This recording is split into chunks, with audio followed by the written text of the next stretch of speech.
Hello everybody, this is Iced Blood. Welcome back to the Mercenaries. Today we're going to be tackling the third level with Leon, and that is the military base. Now this place is fun. There are a lot of extra time pieces that you can pick up for this level, but there's a catch. All of them are only 30 seconds. Now what that basically means is this level, more than any other, you have to move. Keep moving. Thankfully, and this is especially useful here, I told you that in the castle, the cultists take less bullets to take down than the villagers, ironically enough. Well, here, we didn't fight these commando ganados, as I'm going to call them, until, like, Chapter 5, I think, when we hit the island of the main game, right? The ironic thing about that is, they are probably the physically weakest of all the enemies that we're going to fight here. Notice that, they basically... Ow... Rude. They only take... Really? Serves you right, you bitch. They only take 2 handgun rounds to take out. And for the most part, 1 shotgun blast to the face is more than enough. The only time when that is not true, for the most part... Seriously? You piece of shit. The only time when that isn't necessarily true is when they have... armor. I think that was what I was saying. Anyway, here we have the boss of this level, JJ, or the Gatling gun man. Thankfully, we hit him with an explosive barrel and a grenade, so he was pretty weak. But for the most part, he is probably one of the more difficult guys to get to with Leon, because remember, Leon's only got the shotgun for high damage, right? So he has to be really close in order to handle a boss. Thing about JJ is since he has a Gatling gun, getting up close to him is not an easy feat. Usually he's firing off his prized possession, and the thing about the Gatling gun is, 1, it does a crap ton of damage. Oh look, there's another one. And since you get hit with so many, because it's, you know, an automatic weapon, keep getting interrupted. This is not going the right. See right there? It stunned me. Now, the other part of the course is when you do get really close up to him, if you don't stun him, which basically takes a round to the face, directly to the face, if you can manage it, he will pistol whip you with his Gatling gun. There we have the other thing that can obviously happen with these Ganados, and that's when a Plaga shows up, which basically puts a damper on any combo you might be gunning toward. That's almost a pun. Because, of course, that suddenly means you now have to, use far more bullets than the standard 2 in order to do anything to them. Now, one thing to keep in mind is that usually boss enemies will give you a healing item. These guys particularly, JJ will definitely give you healing items. I'm pretty sure it's always the case. Maybe if you already have a couple, kind of like the merchant, how you can only buy first aid sprays if you don't have any healing items. Maybe if you have healing items already, he would drop a grenade.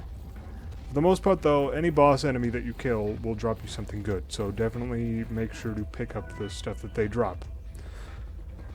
I mentioned there's a lot of extra time you can get in this level, and what that usually means is you kind of, I looked at guides and a few videos and stuff to kind of get myself acclimated to the idea of playing the Mercenaries, for the long haul.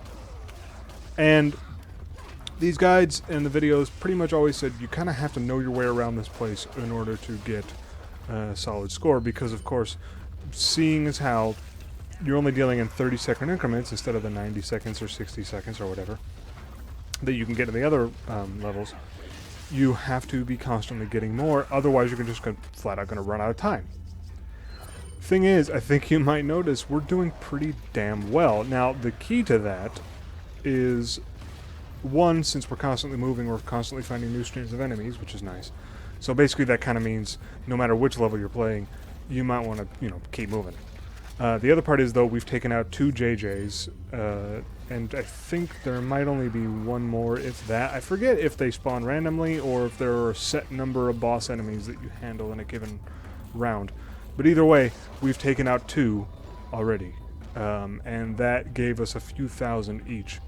Now, I didn't use my knife there, and there's a very particular reason for that. Sometimes it's very useful to just, gun down a barrel as you're heading toward it, instead of, taking the time to use the knife, because precious seconds and all. Now, I'm not saying that, my my run is so spectacular that I need to do those sorts of things, but sometimes I like to, spice things up a bit. Now, we've only got a minute left, and pretty much you're kind of always at the precipice of the level ending in this one because of the nature of it. Now you notice there is a third JJ. Now the thing about that is we have 54,000, almost 55. If we can take him out, we should be golden. Because I think boss enemies give you like 6,000. Okay, so let's take him out. Okay, now right there. I don't know what just happened, but the JJ died. Maybe he fell off the edge or something. And we got the points for it. So now, like I was saying, we're golden. Now I kind of feel like that was kind of cheating. So I'm going to keep on going, just, in the spirit of, doing things right. Ooh, grenade. You see right there, I think that was probably from the JJ we fought. And right there, that is why you don't want to despair if your combo meter disappears. You can get it back. It's somewhat rare for that to happen. Usually if it disappears, it's a very bad thing. But sometimes, the game decides, well, we'll be nice. And anyway, okay, so 70,000, that's pretty good.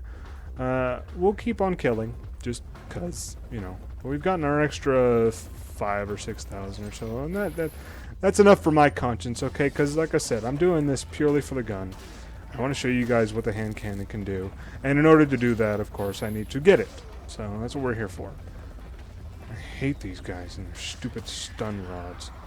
Or whatever the hell they are. Batons? I don't know, I like stun rods. That's what they call it in Resident Evil 5.